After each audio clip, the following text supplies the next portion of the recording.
This is true. My name is Esther. I am an incoming junior at the University of Massachusetts in Amherst, and I'm studying physics and astronomy, like they said. And I'm so excited to be here, a little nervous. So yeah, for this presentation, I'm going to be talking about Dissenters as an organization, our chapter at UMass, and why what we do is important to us. To start off, National Dissenters is an organization founded in 2017. It pushes for a more anti-militant society where we reinvest resources that would typically be given towards like war, and we put that towards communities that need it, and we invest in life and just like the planet. In 2021, they started a fellowship program that helped college students across America, literally from like Hawaii all the way to Massachusetts, with like using their voices and fighting against more profiteers in their colleges and universities. This is how like our chapter at UMass got started, and I will get so much more into that later in the presentation. Right now, we are attacking different forms of militarism and trying to create a world we want to live in, one that's centered around love and life. Like today, American militarism looks like 750 bases in over 80 countries. It also looks like airstrikes in the Middle East and Somalian countries, and Somalia as a country, puppet governments, and stealing resources from others. Even then, American militarism also looks like policing and detention camps and mass incarcerations, as well as silencing voices of people who show us that American patriotism is a cover for hundreds of years of abuse and bloodshed that this country bears. Like, basically, when an organization is birthed from a place of racism and like greed, it doesn't break away from those racist and greedy ideologies, no matter how much you try to change it. And when we talk about this and when you think about this, it's like a great example to bring up the 2020 protests like for Black Lives Matter, and how the police budget went from $45 billion up to $129 billion at the peak of the protest when we're trying to defund police, right? There is so much money that could go towards healthcare, education, housing, mental health, and like climate change. So many other places that money could go, but instead it goes into weapons. There's constant projects being developed, such as Cop City. I'm not sure if a lot of you guys have heard of it, but I'm sure you have.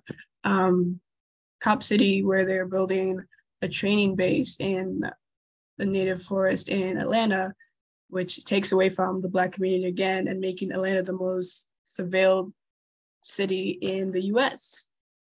This isn't the only incident of like surveillance and control we've seen in the government. That being said, there's like 31% of school-related arrests are Black students, and they're 3 times more likely to get suspended and expelled than their other counterparts. And there's Black Americans incarcerated at 5 times the rate of white Americans.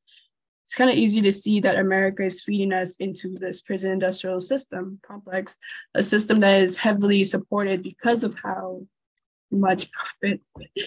Sorry, is that too loud? No, you're perfect. You're good. Yeah. It's like 4. I'm just going to move for a second so it's easier for everyone to hear. Is that okay? Yeah, I can't hear any of the background noise, but yeah, that's fine.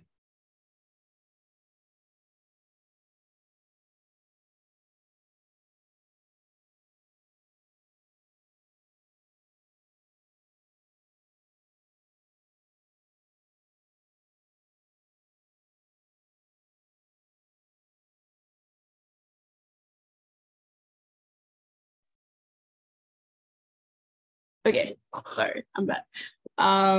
Yeah, I was saying that it's easy to see that America is feeding us into the prison industrial complex, which is a system that is heavily supported because of how much profit it gains from cheap labor. And when I say cheap labor, I mean people are working for next to nothing.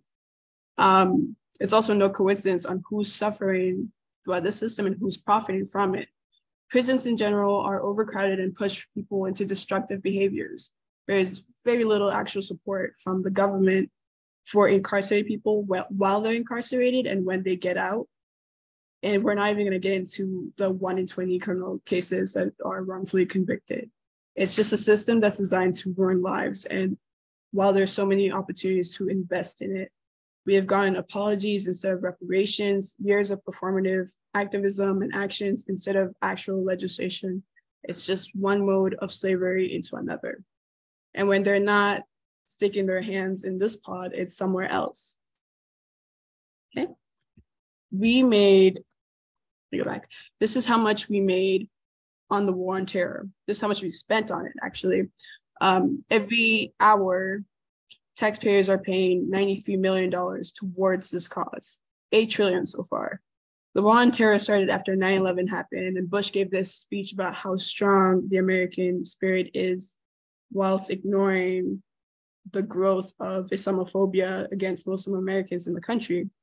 The following year, he claimed that there was weapons of mass destruction in Iraq that was meant to be used against the United States, and there was 315,000 Iraqi civilians killed by direct violence since the US invasion, only for there to be no weapons of mass destruction in the country.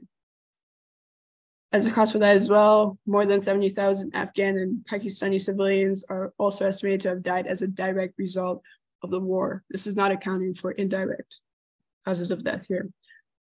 I think it's very easy for us to forget that these are people. We've just become so desensitized to like war and death that 400,000 people they're just gone, and we wouldn't think about it. We wouldn't bat an eye to it. In total, the war on terror, which has been 20 years, has cost us 4.5 million lives, $8 trillion and counting. When we live in a country where there are more mass shootings in the past 2 years than there has been acts of terrorism in the past 20.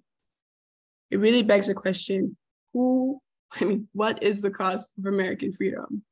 Is it really 400,000 Middle Eastern lives? Is it Syrian oil? Is it imperialism? Why is American freedom so expensive, and why do we not talk about it as much? Who is this really for? I guess it's just important to have these conversations, to ask questions, no matter how uncomfortable they make us feel, because complacency is what's comfortable. And if we accept that this is how the world is, nothing will ever change. If we ignore the pattern that is war, blame, and death, then we are choosing to be bystanders. The people we read about in books in high school and listened to Elie Wiesel talk about, we're letting down our predecessors, ourselves, and our future.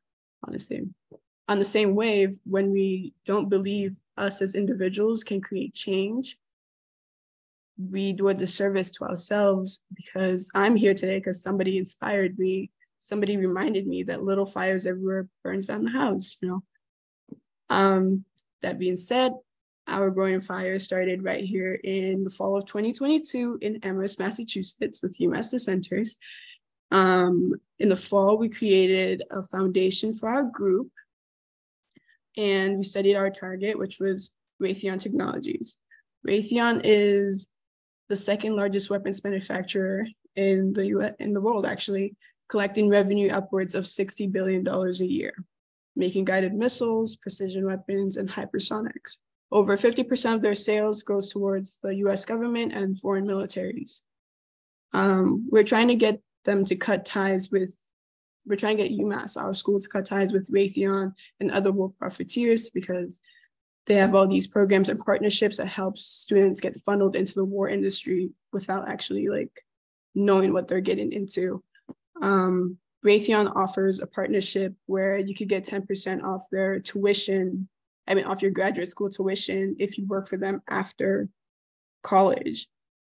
There's limited amount of research and opportunities for students and faculty, which directly pushes you to work for these industries, and brush over ethics courses for engineering students. And there's no required ethics courses for STEM students at my school. So there's not really a conversation centered around war or policing or brutality or anything, or how our energy and resources and I guess our minds are going to be used in the future towards these causes.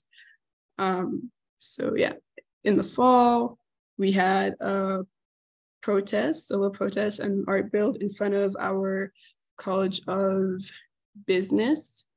because Raytheon targets 3 of our schools, which is the College of Business, College of Engineering, and our College of Computer Science. That's the 3 main ones they go for. This is us in front of the College of Business with our outbid, and we dropped off our petition with demands asking them to cut ties with Raytheon and other war profiteers. To state our demands more clearly, cut ties with Raytheon and other war profiteers, no recruiting on campus because they have events where they let them come, like science fairs, career fairs. These companies are allowed to be there and give benefits and stuff.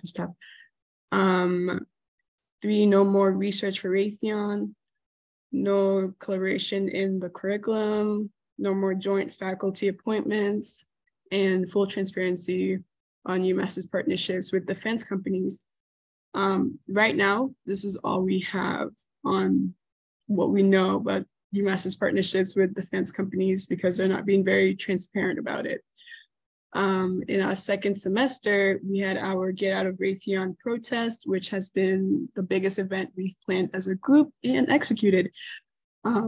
For a while there, you can look up the words Raytheon and UMass without getting an article about us, which is actually very great for us. We are proud of ourselves for these because we're making a lot of noise and hopefully people are listening.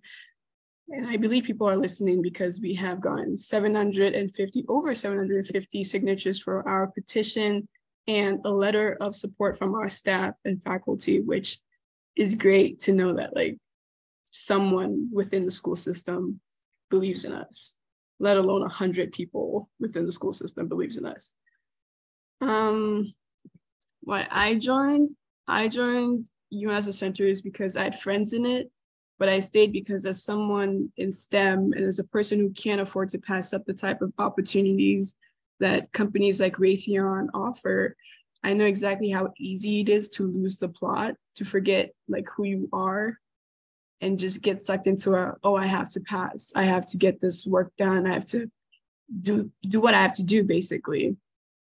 And we don't stop enough to ask questions on what we're learning or why we're learning it. And I heard a story about an incident in 2018 where Lockheed Martin supplied a missile that was involved in the bombing of a school bus full of children in Yemen. And 29 children died. 29 children died and 19 injured. It had me thinking about how at the end of the day, somebody got paid. Somebody got paid to order the parts, to make a design. A group of people put that together, sold it, mailed it, transported it. Somebody got paid. And those people get to go home to their families and feel loved. They get to put money towards their children's college funds whilst their parents in Yemen searching for parts of their children's bodies to bury. And maybe those people will hear about it on the news the next day and think about how unfortunate it is, but they'll still go to work the next day. And I don't want to be one of those people. I don't think a lot of people go into these fields thinking that that's where their energy is going to be redirected in the future when there is groundbreaking technologies that can help people and the environment. And I guess that's like what's next for us in Dissenters is finding alternative opportunities to Raytheon for students like me and like anyone else who doesn't like know what they want to do, but like it does not have to be one of these war profiteer companies, does not have to be Lockheed Martin, or it doesn't have to be Raytheon. We're going to stick with our demands and make sure they're heard. So we're still in a constant fight with faculty back and forth and making sure that at the end of the day, we're not being de-escalized and basically pushed aside. We're going to continue building a conversation within the STEM community because not a lot of people talk about war or like where their energies will be redirected if they're not paying attention. So hopefully that's something we can do and find new ways to organize and combat these issues while supporting other groups. We've received a large amount of support from not only National Dissenters organization with their trainings and fellowships, and they bring us places and just train and help us basically. And we also receive a lot of support from other groups on campus, and it really wouldn't be a thing, like we wouldn't be us without everyone who's like put their hands in and the family that we built. So hopefully we could help each other. Yeah, and that's basically the gist of my presentation. If you want to contact us or reach out to us, this is our information. Please check out Stop Cop City as well, because they're doing amazing things, and find out how you can help them, since Atlanta is in trouble and we can help. Yeah, I don't know who to hand this back to. Thank you. Let's give a virtual round of applause for Esther. I mean, thank you so much. That was incredible. It's really excited for y'all and proud of all the work that you all have done just on campus and just sort of the national implications of what you all are doing. It's really important work. Are there any questions for Esther and Dissenters? Any questions or reactions to what you heard?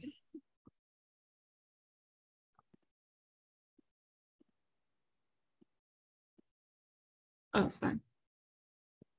I mean, I can start us off. I mean, I was thinking about just the reality that, you know, the reality that for my entire lifetime, I'm pretty sure the US has always been at war with someone.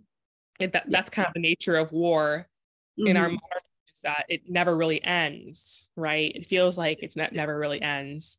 I'm curious what it means for you all as young people to be doing this work as youth, so-called youth, but you know, what does it mean to have lived through a period of time where all you know is war in the US and you're thinking about the future? Do you all ever have combos about what it means to do anti-war, anti-militarism work as young folks?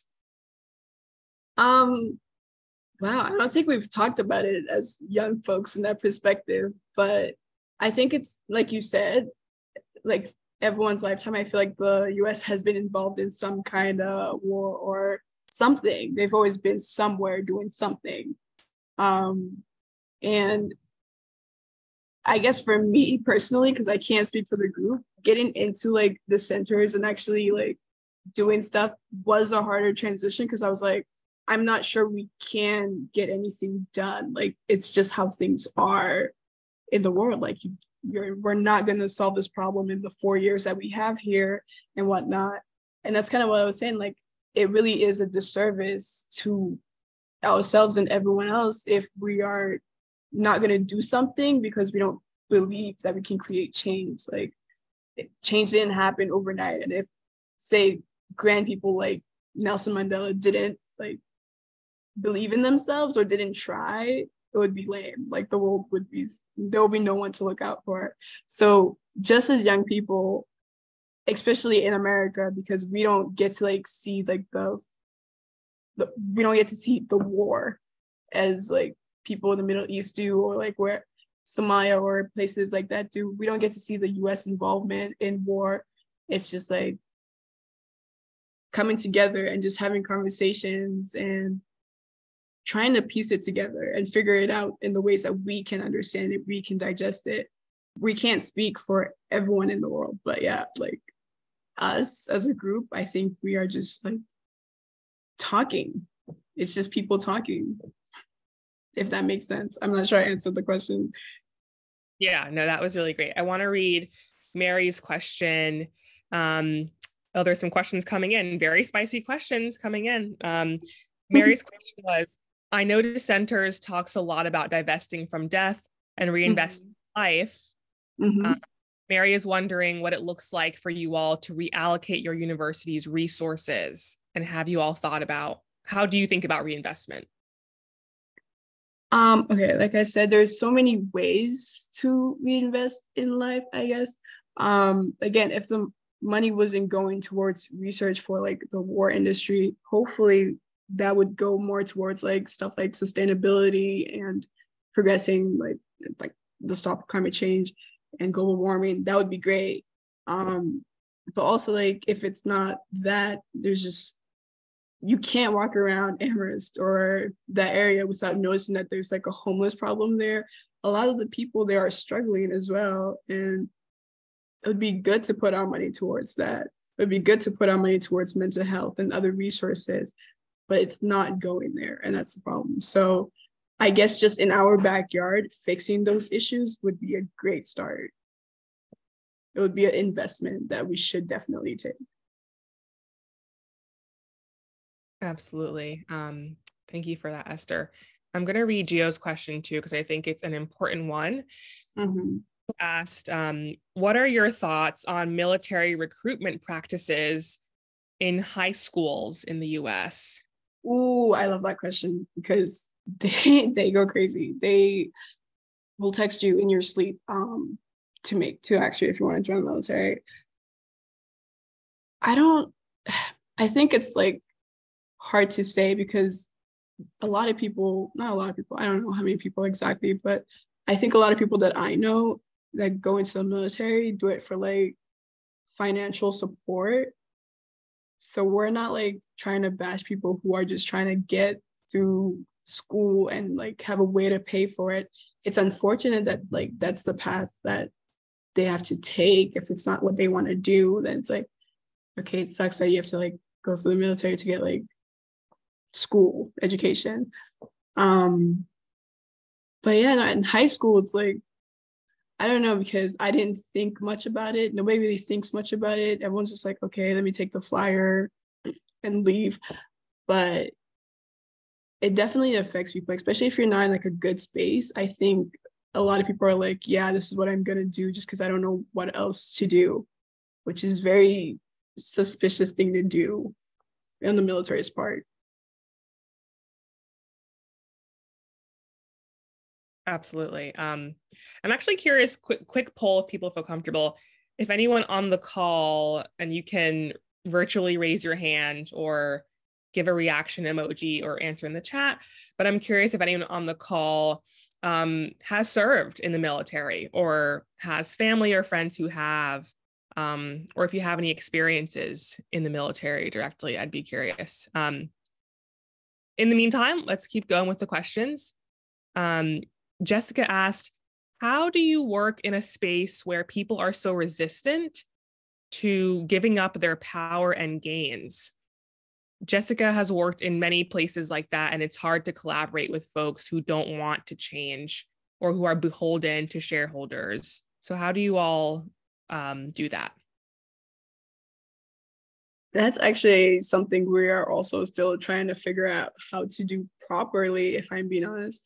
I think like when it comes to like big authority, like the UMass deans and like all the people on the board, they've reached out to us. They've tried to talk to us about our protests, our causes, because in a way, I think they're trying to kind of escalate and like stop us from doing what we're doing.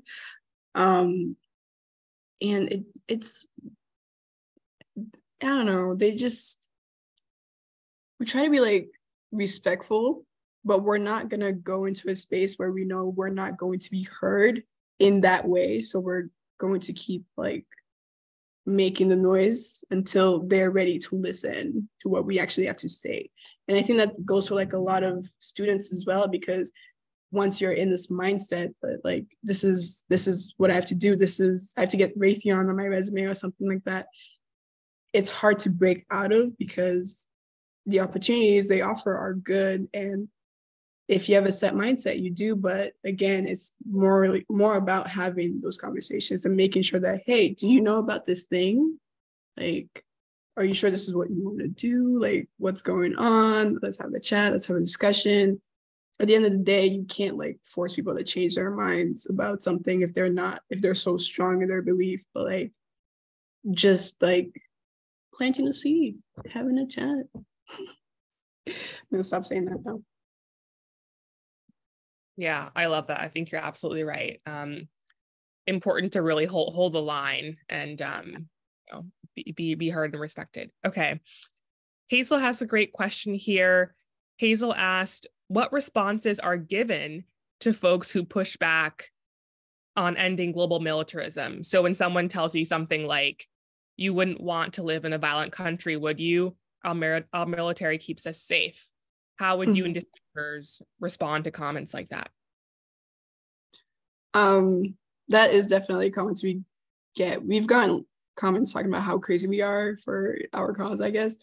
And sure, I mean, like, I understand defense, but also a lot of what the US military does is not defense. Like, it's a little bit more offense, and like there's stuff we do that we don't necessarily have to like do airstrikes and stuff like that. Like, there's a history of the government and just the US like abusing the powers of the military, and if we continue like within that system and just like trying to fix it, there's no fixing it, because that's just the foundation of how it's built.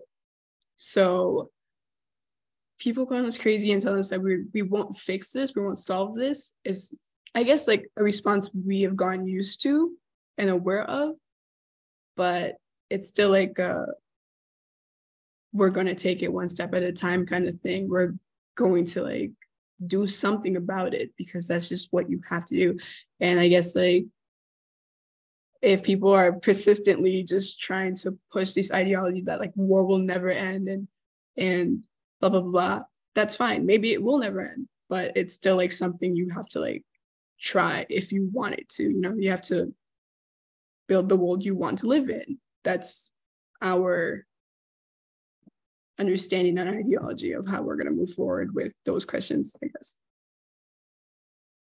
1000%. I think you're right. I think it's also important to pull out of what you said, the fact that the military, and I would include police in that, the military do not protect people, they protect capital, right? They protect very much so. Yeah.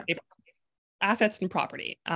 So in a way, we already do live in a violent country because the military isn't really protecting folks, you know. But good to keep thinking about that. I'm gonna read aloud. Oh, Mary, go ahead. I also wanted to add that in response to given to folks who pushed back on ending global militarization, I think a lot more people are unified around climate change and the ways that climate change has really devastated our world. And the US military is the largest contributor of climate change, and it has over 800 military bases around the world, polluting and harming folks. And so when people are thinking about that, always using like climate change as another angle or space to come at folks. That's good to know. Thank you. It's true. Absolutely. I want to read aloud Joseph's comment, and then if anyone has any other questions, feel free to just jump in from there. But Joseph responded that the military is also a feeding ground for the first levels of civil service appointments. So things like police and fire, EMS, postal service. A lot of black folks were and are still kept out of those spaces because of, you know, disability or, you know, racism and such. And Joseph's late father was a veteran who went to the top of the list at the post office, but left due to racism in South Boston in the 60s. Wow. So very different time. Was still happening. Okay, I'm gonna kind of come off co-host mode here and let people just chime in with any thoughts. Want to make the space open to other folks who had thoughts or questions.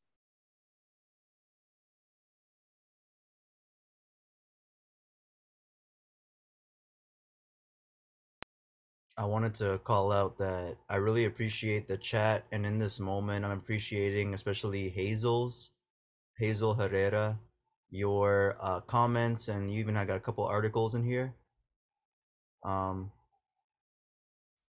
Yeah, some good stuff in here. Or Hazel, do you want to expand on anything you said in the chat? Because they're pretty good comments. I'm sorry, can you guys repeat that? Or you folks, sorry. Yeah, just if you wanted to expand on anything you mentioned in the chat, because you made some really good comments, just giving you space to share more if you want.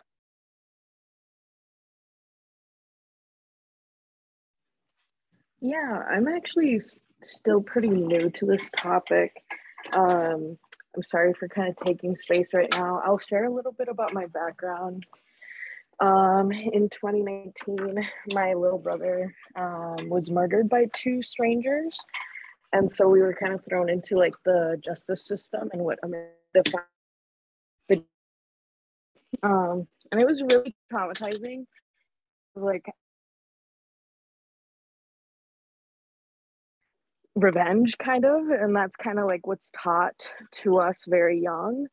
And so like for the first 2 years or so, like I remember thinking like, okay, these guys are in prison and I should be happy. And I remember just reflecting like, I'm not happy. Like I feel guilty.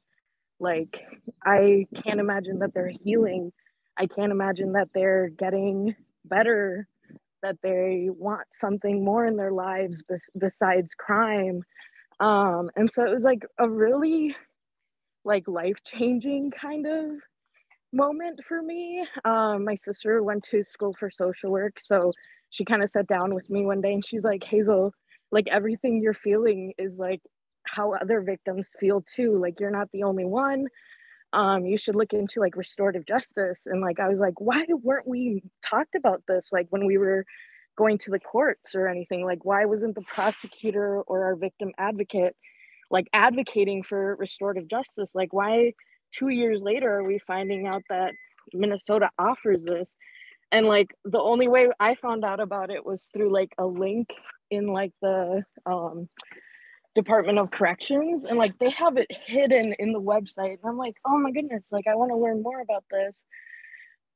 So it's still pretty new to me, but my family, we immigrated here when I was 2 years old, and so like my brother, he was a baby too, so when he came over here, and like we were really involved in like immigration topics and like kind of like, you know, we are criminals too, and so like kind of like, I don't know, it all tied in. And I'm at this spot right now where I'm like trying to learn as much as I can and like gain connections and like gain more knowledge on like, you know, abolition work. And like, sorry, I'm like really nervous. But like, yeah, it's been really interesting to kind of hear this. And like in one of the nonprofits that I volunteer for, it's called Minnesota Immigrants Right Action Committee, and they also believe and share the same belief of like ending global militarization, because that also causes folks to want to immigrate to other countries. And so like it's you know, it's very challenging, and like it's kind of like a tough, like I think what helped me kind of swallow the abolition like truth, like this is what it needs to be for me, is that I think something that I read in that article last night that resonated with me, or actually it was a podcast, same thing, Angel Parker, a podcast that they were on where they talked about how abolition work is actually rooted in like victims kind of started it, where they felt like the, you know, prison system and justice system didn't serve them justice, you know. And so then they talk about how a lot of like restorative justice practices, like this is what we used to do, this is what my ancestors did in Mexico, this is what my Aztec Mayan lineage used to do, this is what Native American communities used to do. And so yeah, it was just it's been really interesting. And I kind of am sad that I missed last week's meeting. I actually just found about this group on Tuesday, so I was like, oh hey, this is pretty cool. But yeah, sorry to kind of get really deep. I don't know where this was going. But yeah, if anyone, feel free to take over.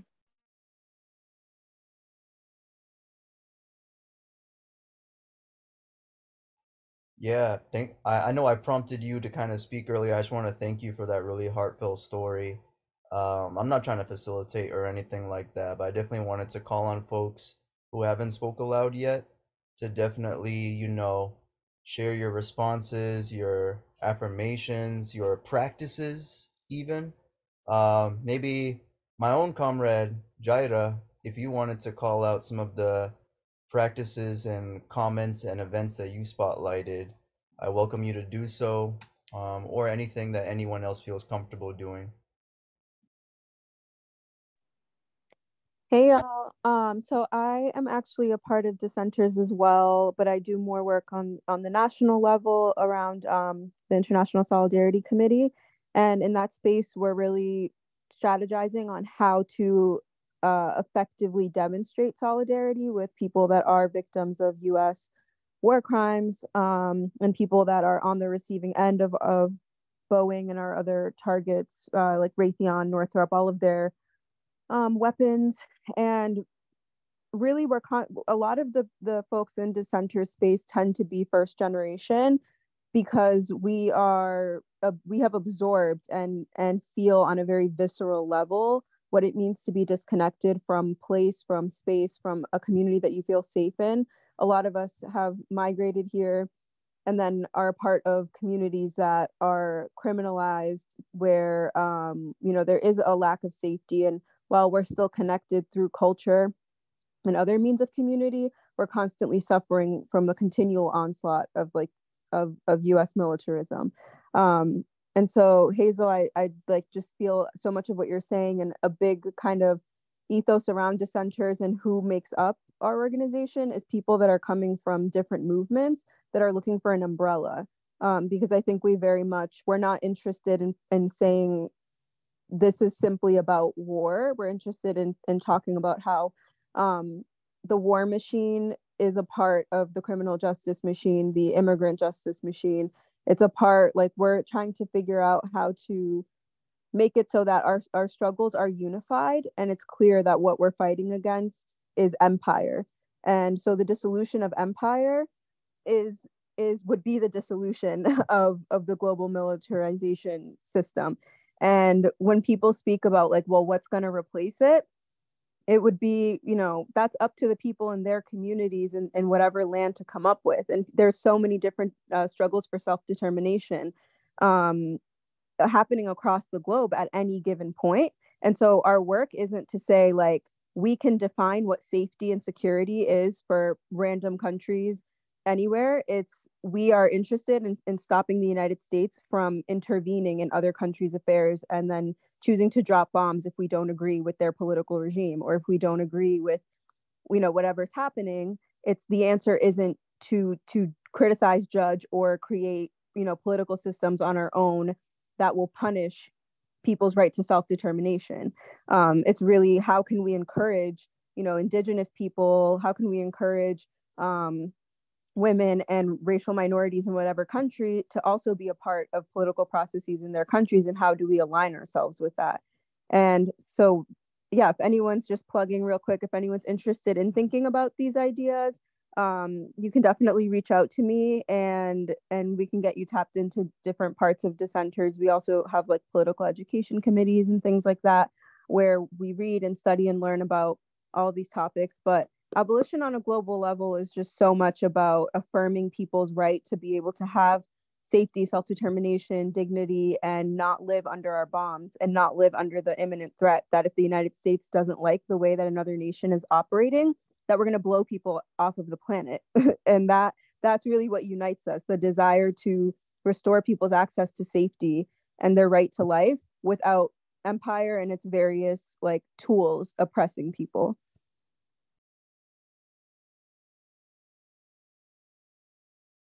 Thank you, Big Y.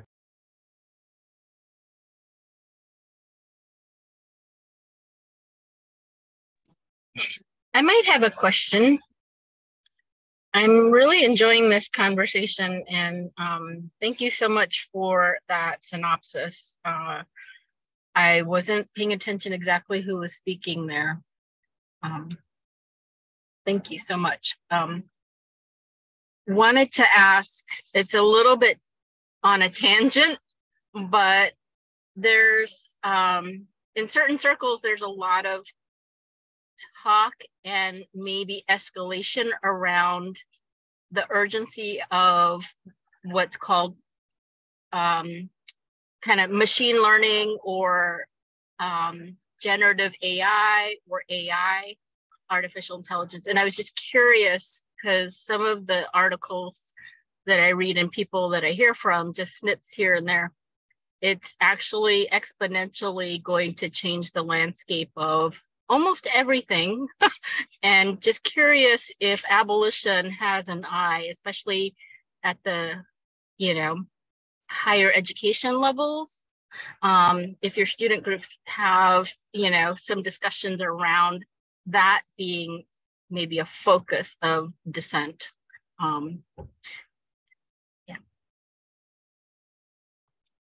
Okay, I think I could partially answer that. It's a very big question to answer, but I guess it as in conversations I've had with people at my school when if they're computer science majors, I've had several conversations with them on how what they're learning affects them, and if there's any conversation within those courses that talk about the positive and negative reinforcements of AI and growing technology and basically machine learning.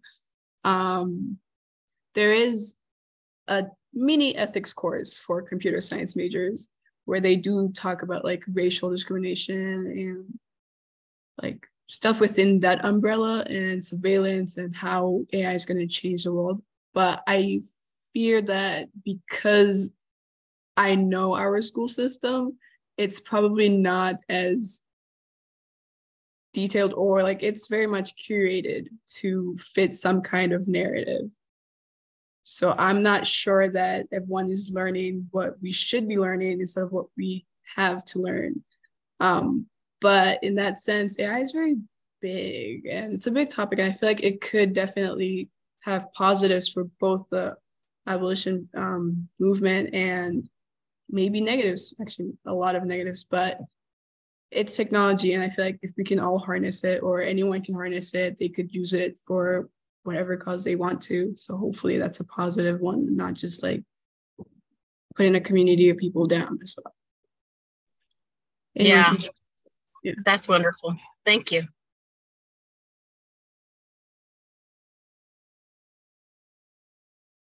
Yeah, I think Louise, you have your hand up. Final question, Louise. Yeah, because I wrote a lot of stuff in here. My father was in the Air Force. He was married, divorced 3 times, barely supported any family. In the time that we lived on the air base, he was a male chauvinist, racist pig. And it's pretty typical what I saw on the base. They used to have pumpkin parties, and it was sad. Bill was there 2 years. I was glad I was old enough to babysit. And they were supposed to be the first ones in line to defend us, and they were a bunch of drunks. And I wonder, the military is male chauvinist. I wonder, we talk about our country overemphasizes the individual. The individual is supposed to have power in our society. We're supposed to be the leader. We're supposed to be important, not part of the group. And this male ego. But it's not just our country, male supremacy. Sometimes I think that claims to the war mentality because they want the power. They want to feel they're powerful and control over other people. What do you think about that?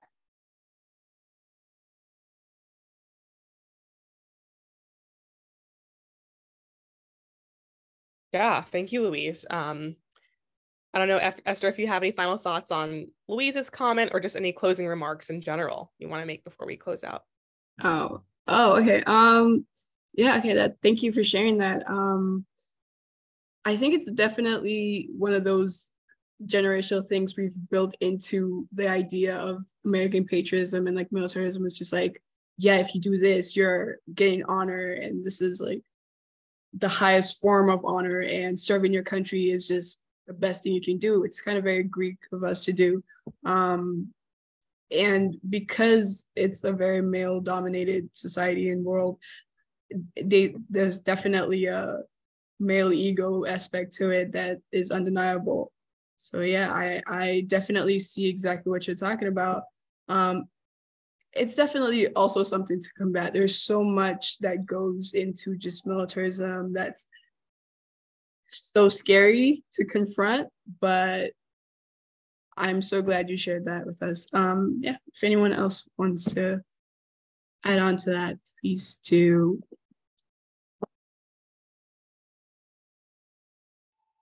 Yeah, I actually wanted to throw something in there for the record since we're still recording that rainbow washing and pink washing military leadership does not absolve said militaries human rights abuses, war crimes, and more.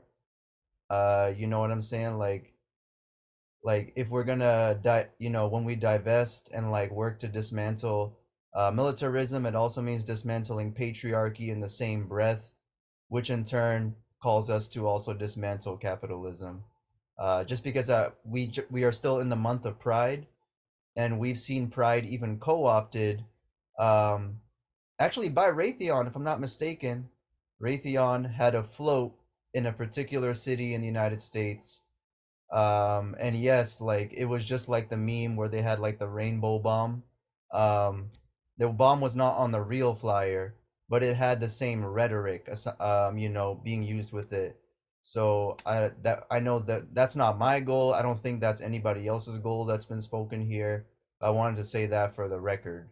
Doesn't matter who the leadership is, if you're in the same system founded upon these values, you're still supporting those values and those colonial systems. Thank you, Gio. And we are at time. So I will thank Esther again and other dissenter folks for your wonderful work in this arena. And folks can learn more about dissenters at wearedissenters.org. And thank everyone for coming. Thank you, Esther. Thank you. Thank you for having me. Bye, everyone. Have a wonderful evening. Bye. Thank you. Bye. Bye. Bye, everyone.